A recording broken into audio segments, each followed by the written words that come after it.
राधे राधे। मैं प्रवीण सिंह लेके आया हूँ हिंदी का नया सेशन। हमेशा जीत और हार आपकी सोच पर निर्भर करती है। मान लो तो हार होगी, ठान लो तो जीत होगी। इसीलिए मन से आप जो है हमेशा ठान के रखिए, मेहनत करते रहिए, एक दिन जीत आपकी अवश्य होगी। तो हम हिंदी पर आपको पढ़ा रहे थे वर्णमाला। वर्णमाला के अंदर हम स्वर और व्यंजन का वर्गीकरण पढ़ा रहे थे। आज हमारा टॉपिक है स्वरों का वर्गीकरण। तो स्वरों का वर्गीकरण चार रूप से होता है: उत्पत्ति के आधार पर, मात्रा के आधार पर, उच्चारण के आधार पर, प्रयत्न के आधार पर। तो आज हम स्वरों का वर्गीकरण करते हैं इसी आधार पर। तो सबसे पहला जो हमारा है उत्पत्ति के आधार पर हम स्वरों के वर्गीकरण को पढ़ते हैं। उत्पत्ति के आधार पर का अर्थ होता है कि आखिर इनकी उत्पत्ति कैसे हुई है, यानी इनका जन्म कैसे हुआ है। तो चलिए देखते हैं। अब उत्पत्ति के आधार पर भी इनको दो कैटेगरी में बांटा गया है। पहली कैटेगरी है मूल स्वर, दूसरी कैटेगरी है संधि स्वर। अब पहली कैटेगरी देखिए, मूल स्वर के अंतर्गत हमारे 4 स्वर आते हैं। टोटल 4 स्वर कौन कौन से हैं? आ, ई, उ, री। अब आप कहेंगे मूल स्वर ही इनको नाम क्यों दिया गया? तो मूल स्वर आखिर मूल जो स्वयं से पैदा हुआ हो, किसी से दूसरे से जन्म ना लिया हो, जो स्वयं मूल हो। अब जैसे हम कहते हैं सलमान खान, तो सलमान खान मूल सलमान खान एक ही है। उसकी कॉपियां कई हो सकती हैं, उसके डुप्लीकेट कई हो सकते हैं, लेकिन जो हमारा मूल होता है वो एक ही होता है। तो ये जो हमारे स्वर है ये स्वयं से ही उत्पत्ति हुई है, इनकी किसी और स्वरों से उत्पत्ति नहीं हुई है मिलकर, इसलिए इनका नाम मूल स्वर है। अब आते हैं हम सेकंड कैटेगरी पे, संधि स्वर। संधि स्वर जैसा कि नाम से पता चल रहा है संधि, संधि यानी किसी का योग हो रहा, संधि हो रही है, मेल हो रहा है। ये जो स्वर होते हैं ये किन्हीं स्वरों के मेल से मिलकर बने हैं, इसलिए इनका नाम संधि स्वर दिया गया है। इनकी कुल संख्या होती है 7। बड़ा, बड़ी, बड़ाऊ, ए, ओ, औ। अब इस संधि स्वरों को भी 2 कैटेगरी में बांटा गया है इनके मेल के आधार पर। ये जो 3 स्वर होते आ, ई, उ, इनको बोला जाता है मूल संधि स्वर। अब इसका भी कारण अभी आपको बताते हैं कि इनको मूल संधि स्वर क्यों बोला जाता है। देखिए, मूल संधि स्वर का मतलब ये होता है कि ये स्वयं से मिलकर बने हैं। स्वयं से मिलकर बने हैं यानी ये जो बड़ा आ आप देख रहे हैं ये आ धन आ से मिलकर बना है, इसलिए इन्हें मूल संधि स्वर बोला जाता है। सेम इसी तरह ई जो है ये ई और ई से मिलकर बना है। बड़ा ऊ जो है तो छोटा ऊ से मिलकर बना है। ये आप याद रखेंगे तो आपका कॉन्सेप्ट क्लियर रहेगा, कभी कंफ्यूजन नहीं होगा आपको। अब बाकी भाई आप कहेंगे ये 3 तो मूल संधि हो गए, तो सर ये कौन से संधि स्वर हैं? इन चारों संधि स्वर को हम संयुक्त संधि स्वर बोलते हैं। इनको हम संयुक्त स्वर या संयुक्त संधि स्वर बोलते हैं। अब क्यों बोलते हैं? क्योंकि ये 2 अलग अलग स्वरों के मेल से बने हैं। अब कैसे बने हैं वो हम आपको देखिए बताते हैं। ये जो आ है बच्चों, ये आ और ई से मिलकर बना है, समझे आप? ये जो आ ए है ये आ और ई के मेल से बना है, इसलिए इसको हम क्या कहते हैं? संयुक्त स्वर कहते हैं। अब जो ये ए है ये आ और ई के संयोग से बना है, इसलिए इसे हम क्या कहते हैं? संयुक्त स्वर कहते हैं। अब जो ओ है और जो औ है वो भी सेम देखिए इसी तरह बने हैं। ये आ और उ से मिलकर बना है, ओ स्वर हमारा आ और उ से मिलकर बना है। अब इसी तरह जो अ स्वर है ये आ और ओ से मिलकर बना है, इसलिए ये हमारा क्या होता है? संयुक्त स्वर होता है। एक स्वर देखिए हमने गलत कर दिया, उसको सुधार कर लीजिए जल्दी में। ये जो ए स्वर होता है ये आ और ए के मेल से मिलकर बना होता है। तो अब देखिए ए हमारा आ और ई से मिलकर बना है, ए हमारा आ और ए से मिलकर बना है, ओ हमारा आ और उ से मिलकर बना है, ओ हमारा आ और ओ से मिलकर बना है। और इसमें खास बात ध्यान देने वाली बात यह है कि ये दोनों भिन्न भिन्न स्वर हैं, एक स्वर नहीं है, इसलिए इनको क्या कहते हैं? संयुक्त स्वर कहते हैं। अब आता है सेकेंड टाइप हमारा मात्रा के आधार पर। मात्रा के आधार पर जैसा कि नाम से पता चल रहा है कि मात्राओं के आधार पर इनका वर्गीकरण किया गया है। अब इनको देखते हैं तो इनको भी जो है 3 कैटेगरी में बांटा गया है। पहली कैटेगरी है इनकी लघु या ह्रस्व स्वर। नाम से पता चल रहा है लघु अर्थात छोटा, ह्रस्व मतलब छोटा। ह्रस्व का संस्कृत अर्थ जब निकालते हैं तो इसका अर्थ यह निकलता है कि खिंचाव ना हो, कोमल स्वर हो। अब देखिए ये इसके अंदर भी 4 स्वर आते हैं, इसके अंदर 4 स्वर आते हैं। 4 स्वर कौन कौन से आते हैं? आ, ई, उ, री। आप ध्यान देंगे कि इन स्वरों को एक मात्रिक स्वर भी कहा जाता है। क्या कहा जाता है? एक मात्रिक स्वर भी कहा जाता है, क्योंकि इनको बोलने में या इनके उच्चारण करने पर सिर्फ एक मात्रा का समय लग रहा है। अब आप ध्यान दीजिएगा मेरे उच्चारण पर, मेरे को गौर करेंगे तो देखिएगा एक मात्रा के बराबर समय लगेगा बोलने में। आ, ई, उ, री, आ, ई, उ, री। देखिए कितना कम समय लग रहा है, इसलिए ये स्वर क्या है? ये स्वर लघु या ह्रस्व स्वर कहलाते हैं। अब इसकी सेकंड कैटेगरी आती है दीर्घ या गुरु स्वर। नाम से पता चल रहा है दीर्घ, यानी इनको बोलने में, इन स्वरों के उच्चारण में जबड़े में खिंचाव पैदा होता है और इसमें हमें लगभग समय लगता है, कुछ देर हम रुकते हैं, 2 मात्रा का समय लगता है। अब इनकी संख्या कितनी है? इनकी संख्या टोटल जो है 7 है। अब 7 में कौन कौन से हैं? आ, ई, उ, ए, ओ, औ। ध्यान दीजिएगा उच्चारण में ही इसका खेल है। आ, ई, उ, ए, ओ, औ। देखिए समय लग रहा है, रुकाव, एक ठहराव पैदा हो रहा है, इसलिए ये स्वर कैसे हैं? दीर्घ या गुरु स्वर है। अब अंतिम स्वर आता है प्लुत स्वर या त्रिमात्रिक स्वर। इनका प्रयोग हिंदी में नहीं किया जाता है, फिर भी इनकी संज्ञा की जाती है। इसका मैक्सिमम प्रयोग हमें संस्कृत में दिखाई देता है, हिंदी में जब काव्य, कहानियां, उपन्यास या कविता में इनका प्रयोग दिखाई पड़ता है सामान्यतः।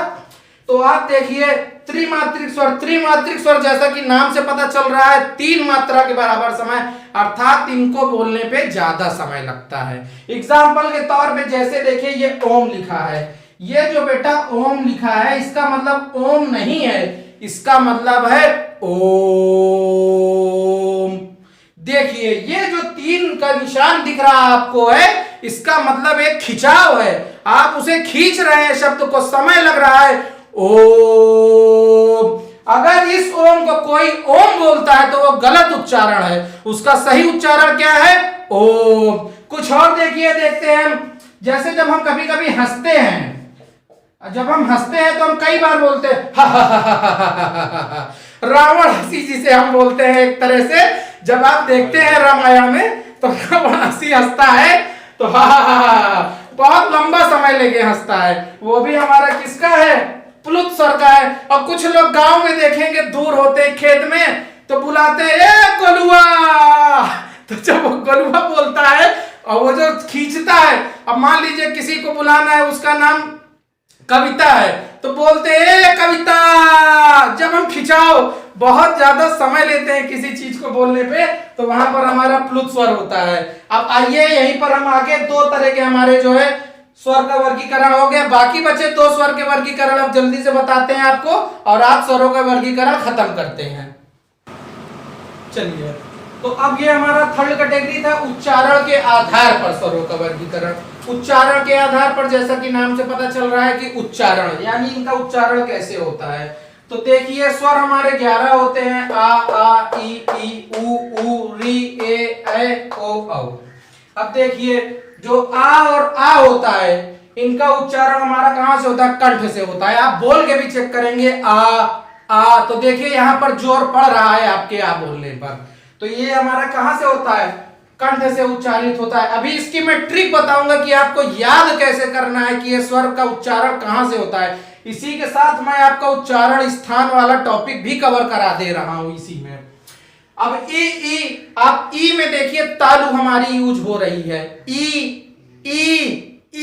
देखिए तालु का प्रयोग हो रहा है, अर्थात ई में हमारा तालु। अब देखिए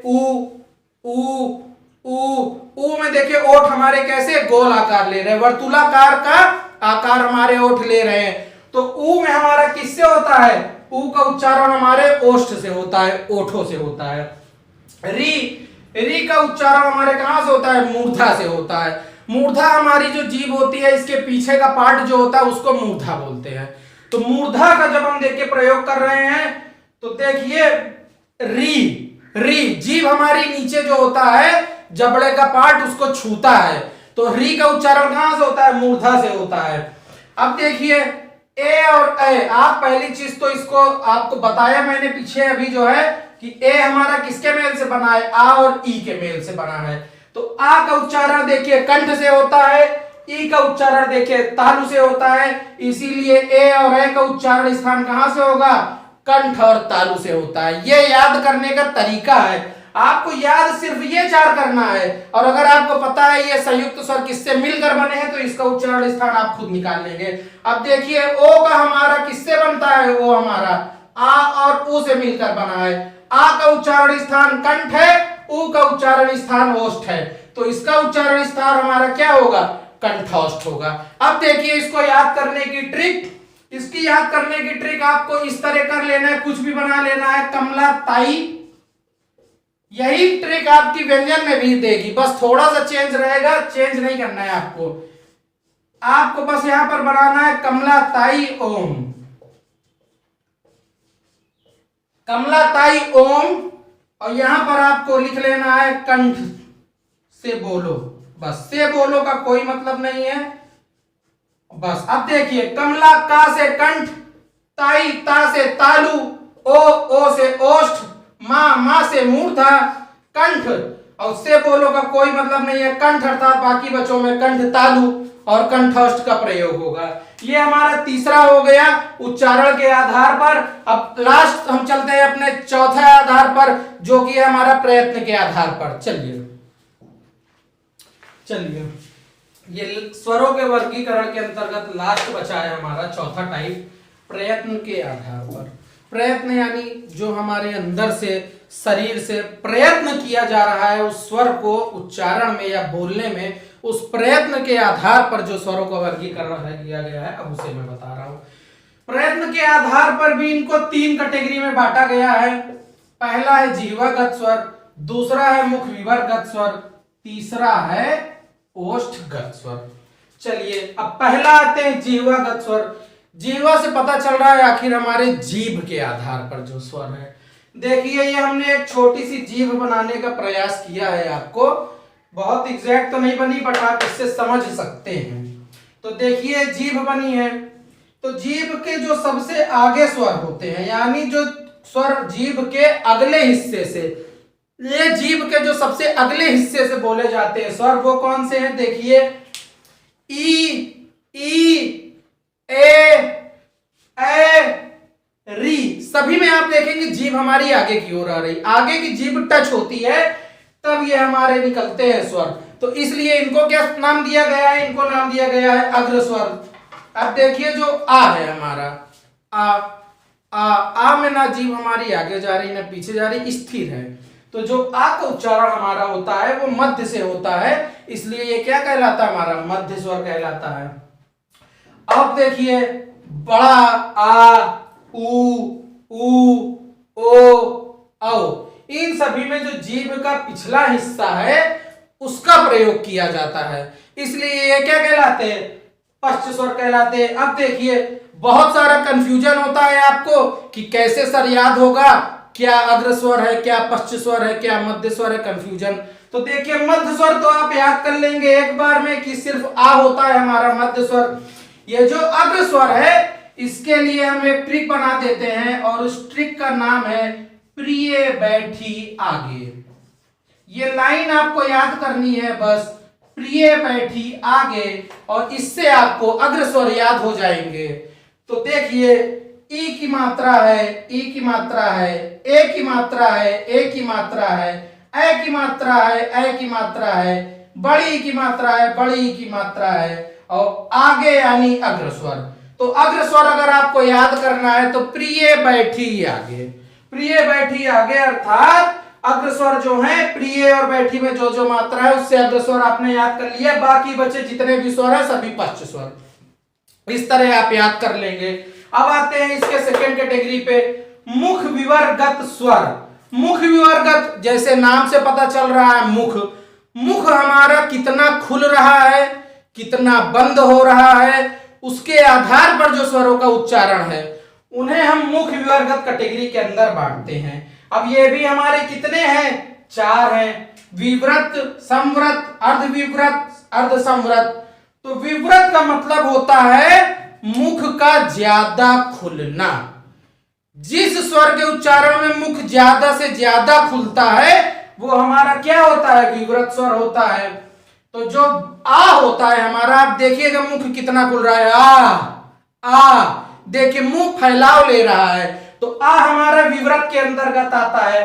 अब देखिए संव्रत की बात करते हैं। संव्रत हमारा विव्रत का क्या होता है, जस्ट अपोजिट होता है, अर्थात इसमें मुंह हमारा सबसे कम खुलता है।